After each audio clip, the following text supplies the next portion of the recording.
െത്തുന്നു. സ്നേഹപൂർവം നിങ്ങൾ സഹകരിച്ചാൽ ഞങ്ങൾ ആരംഭിക്കട്ടെ. മത്തായി മക്കളും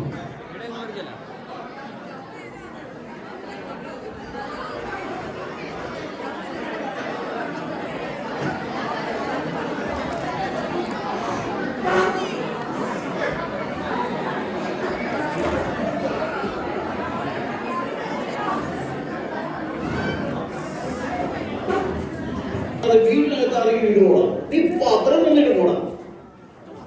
നീ എന്താ ബോംബാണ് ഇത്?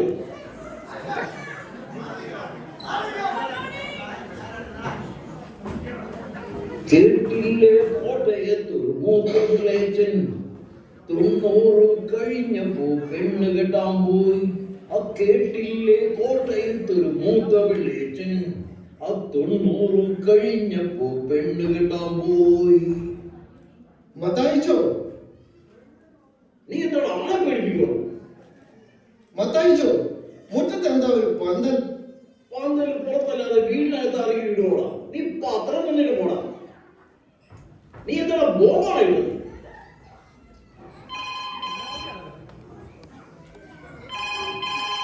ഹലോ ഹലോ ഹലോ മത്തായിച്ചോ, എന്നെ മനസ്സിലായോ? നിന്റെ ശബ്ദം കേട്ടപ്പോഴേ എനിക്ക് മനസ്സിലായി. എനിക്ക് നിന്നെ അറിയത്തില്ലെന്ന്. നീ ഏതാ? മത്തായിച്ചന്റെ അയൽപക്കത്തുള്ള ശിവദാസന്റെ മുമ്പ് വേണുമാണ്.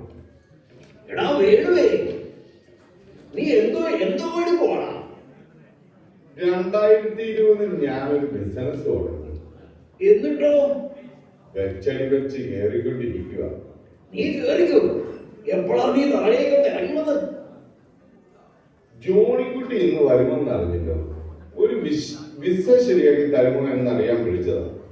ഇന്ന് നമ്മുടെ 50ാമത്തെ വെഡിങ് ആനിവേഴ്സറിയാണ്. മക്കളെല്ലാരും വരും. നീ പോലെ 7-ന് ലാസ്റ്റ് ബസ് ഉണ്ട്. അത് കഴിഞ്ഞു. 8-നും 8:30 ഓരോ ലാസ്റ്റ് ബസ് ഉണ്ട്. നീ ഏതിനെങ്കിലും പാ. മറിയേ, എടി മറിയേ,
ഇങ്ങനെ തുള്ളിക്കളിക്കാൻ സന്തോഷം കൊണ്ടോ മനുഷ്യ? ഇന്നല്ലേ നിങ്ങളെ സഹിക്കാൻ തുടങ്ങിയ ദിവസം. അതിന്റെ സന്തോഷമാ. ഞാൻ വിചാരിച്ചു നിന്റെ നഴ്സറി സ്കൂളിന്റെ ആനിവേഴ്സറിയാണോ? ഇങ്ങനെ തുള്ളിക്കളിക്കുന്നത് കൊണ്ടാ മനുഷ്യ ഞാൻ ഇപ്പോഴും സിനിമാ നടിയെ പോലെ ഇരിക്കുന്നത്. നിങ്ങൾക്ക് പോയി ഈ മുടിയൊക്കെ ഒന്ന് ഡൈ ചെയ്ത് സുന്ദരനായി നിൽക്കാൻ വേണേ. ഞാൻ ഡൈ ചെയ്താൽ നിനക്ക് തന്നെ വിഷയാവും. ഒന്ന് പോ മനുഷ്യ. എടി മതിയേ, ഞാൻ ഡൈയൊക്കെ ചെയ്ത് സുന്ദരനായി നിന്ന നിന്റെ മക്കൾ വിചാരിക്കും ഇതാരാ, ഷാറൂഖ് ഖാനാണോ എന്ന്. ഒരു ഷാരൂഖ് ഖാൻ? നീ കളിയാക്കണ്ടടി.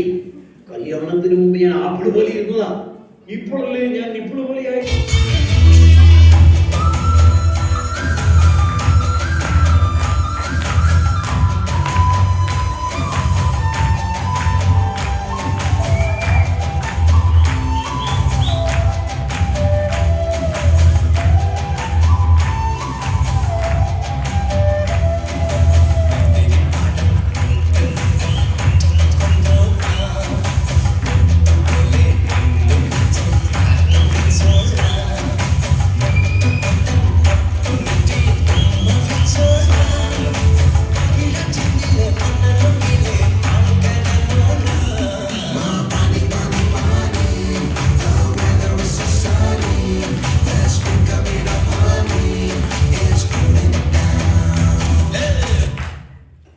അപ്പച്ചി,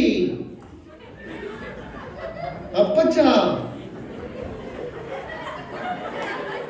എടാ, അപ്പന് മൂലക്കുരുവിന്റെ അസുഖമുള്ളതാ. നീ മൂലം കുത്തി താഴേക്ക് ഇട്ടോ? ഓ, എനിക്ക് ചുമ കേൾക്കാനേ പറ്റുന്നില്ല. കർത്താവേ, ഇത്രയും ഉച്ചത്തിൽ ഞാൻ ചോദിച്ചിട്ട് നിനക്ക് കേൾക്കാൻ പറ്റുന്നില്ലേ? നിക്കറിടാതെ നടന്നതാ. എത്ര പറഞ്ഞാലും ഇടത്തില്ലായിരുന്നു. എടി മതിയെ, മനുഷ്യര് കേൾക്കും. നീ ഇങ്ങനെ വിളിച്ചു പോവാതെ. ഞാൻ ഈ നിൽക്കില്ലാത്ത കാര്യം നീ മിണ്ടാതിരി, അതൊക്കെ പറയണി. നിങ്ങളുടെ കാര്യമല്ല മനുഷ്യ, എന്റെ പെണ്ണിക്കുട്ടിയുടെ കാര്യമാ. നോക്കിക്കേ, പാന്റും ഷർട്ടും ഒക്കെ ഇട്ട് എന്നാ സുന്ദരനാ. എന്നാ മാടാ. അപ്പച്ച, അതൊരു സെന്റിന്റെ മണമാ. കർത്താവേ, ഒരു സെന്റിന് ഈ മണമാണെങ്കിൽ ഒരു ഏക്കറിന് എന്ത് മണമായിരിക്കും? ബൈ ദ ബൈ, എന്താ പേര്? എടാ, ഞാനാ നിന്റെ അപ്പൻ മത്തായിച്ചൻ. ഓ സോറി, ഞാൻ അപ്പച്ച അപ്പച്ച എന്ന് വിളിച്ച് അപ്പന്റെ പേരങ്ങ് മറന്നു. ബൈ ദ ബൈ, നമ്മുടെ വീടിന്റെ സൈഡിൽ നീളമുള്ള ഒരു ചെടി ഉണ്ടായിരുന്നല്ലോ, ഉരുണ്ട കായൊക്കെ ഉണ്ടാകുന്നത്. എടാ, അതിന്റെ പേരാ തെങ്ങ്. അതിൽ കിടക്കുന്നത് ആ തേങ്ങാക്കൊല. ബൈ ദ ബൈ, ആ തെങ്ങിന്റെ സൈഡിൽ ഒരു കുഴി ഉണ്ടായിരുന്നല്ലോ, എന്താ അതിന്റെ പേര്? എടാ, നീയൊക്കെ കുടിച്ചിരുന്ന വെള്ളം തന്നിരുന്ന കിണറാണത്. ഞങ്ങളുടെ അമേരിക്കയിൽ ഇതൊന്നുമില്ല, എല്ലാം ഓട്ടോമാറ്റിക്കാ. എടാ, അവിടെ എങ്ങനെയാ ഈ മക്കളുള്ളേ? അത് ഓട്ടോമാറ്റിക്കാണ്. ഇത് ആരാ വരുന്നത്? ലണ്ടനിൽ നിന്ന് നമ്മുടെ ജോലിക്കുട്ടിയല്ലേ?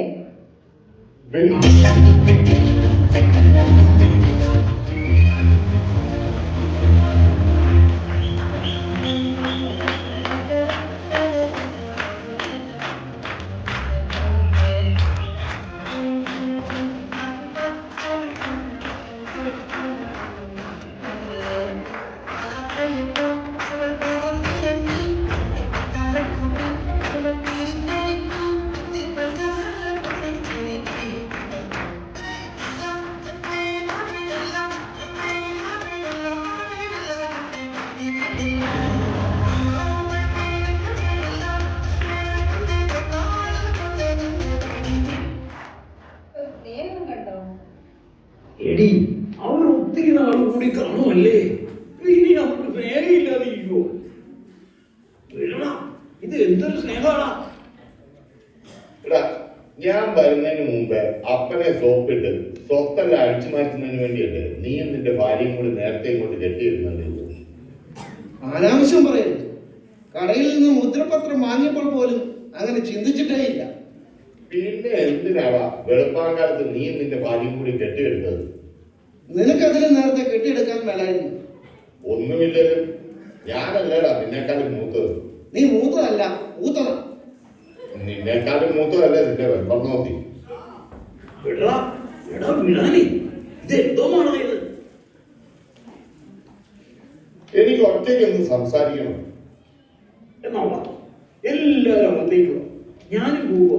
നീ ഒറ്റയ്ക്ക് ഇരുന്ന് പുതിയ തീരുമാനം സംസാരിക്കും. ഓ, അപ്പന്റെ ഒരു ചീഞ്ഞ കോമഡി. എങ്ങനെയുണ്ട് നിന്റെ ലണ്ടൻ ജീവിതമൊക്കെ? ഓ, ഒന്നും പറയണ്ട. വേണ്ടെങ്കി വേണ്ട, നീ ഒന്നും പറയണ്ട. അവിടുത്തെ മലയാളികൾക്ക് യാതൊരു ഐക്യവുമില്ലെന്നേ. ഇന്നലെ മാഞ്ചസ്റ്ററിൽ ഒരു മുറുക്കാൻകടയുടെ മുമ്പിട്ട് 4-5 സായിപ്പന്മാർ ഒരു മലയാളിയെ പട്ടിയെ തല്ലുന്ന പോലെ എന്നെ തല്ലിയത്. ഒരുത്തനും ഒന്നും തിരിഞ്ഞു നോക്കിയില്ല. എടാ, നീ ഒരു മലയാളിയല്ലേ, നിനക്ക് പിടിച്ചു മാറ്റാൻ മേലായിരുന്നു. പിന്നെ 4-5 സായിപ്പന്മാർ എന്റെ പുറത്ത് കയറിയിരിക്കുമ്പോ ഞാൻ എങ്ങനെ ചോദിക്കും? ഞാൻ ഇടികൊള്ളുകയും ചെയ്യണം, ചോദിക്കുകയും ചെയ്യണം. എന്നാ ഒരു തമാശ. അപ്പനും മക്കളും ഇവിടെ കിടന്ന് ഗുസ്തി പിടിക്കാതെ നമ്മുടെ ആനിവേഴ്സറിക്ക് ഇപ്പൊ എല്ലാരും ഇങ്ങ് എത്തും. ഇന്ന് നമുക്ക് വെളുക്കോളം വെള്ളം അടിച്ചിട്ട് തീർക്കണം. മക്കളെ, വെള്ളം അടിക്കുന്നതൊക്കെ കൊള്ളാം, മോട്ടർ കേടാക്കരുത്. ആ വെള്ളാടി അല്ലടി ഈ വെള്ളാടി. മക്കളെ, ഇന്ന് നമ്മുടെ ആനിവേഴ്സറി തകർക്കണം. നമുക്കിത് പത്രത്തിൽ കൊടുക്കണം. അതെന്തിനാ? മക്കളെ, ഈ മറുതായുടെ കൂടെ ഇത്രയും കാലം ജീവിച്ചെന്ന ഈ നാട്ടുകാരൊക്കെ ഒന്ന് അറിയട്ടെ. ഈ തവി കൊണ്ടൊരു കുത്ത് വെച്ച് തന്നാലുണ്ടല്ലോ. മക്കളെ, നമുക്കിന്ന് കേക്ക് മുറിക്കണ്ടേ? എന്റെ പറമ്പിലെ തേക്ക് മുറിക്കാൻ ഞാൻ സമ്മതിക്കില്ല. കേക്കല്ലടാ, കേക്ക്. അപ്പൻ ഇനി അധികം നാൾ ജീവിച്ചിരിക്കുമെന്ന് തോന്നുന്നില്ല. അതുകൊണ്ട് സ്വത്തൊക്കെ വീതം വെക്കണം. അതൊക്കെ ഞാൻ പണ്ടേ ശരിയാക്കിയില്ലേ? അവൻ എനിക്കെന്താണ് എഴുതി വെച്ചിരിക്കുന്നത്? നിനക്ക് ഞാൻ മൂന്നാറിലെ 300 ഏക്കർ തേയിലത്തോട്ടം, കാഞ്ഞിരപ്പള്ളിയിലെ 200 ഏക്കർ റബ്ബർ തോട്ടം പോരേ.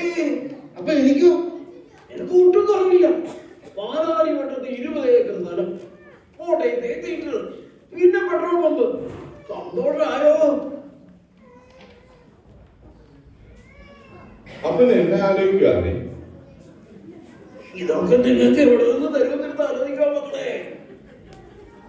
ഇന്ന് നമ്മുടെ അപ്പന്റെയും അമ്മയുടെയും ആനിവേഴ്സറി നമുക്ക് തകർക്കണം. ഞാൻ ഇന്ന് നിങ്ങളുടെ കൂട്ടുകാരെ എല്ലാവരെയും വിളിച്ചിട്ടുണ്ട്. നമുക്കിതങ്ങ് ആഘോഷിക്കാം. കേറി വാ മക്കളെ.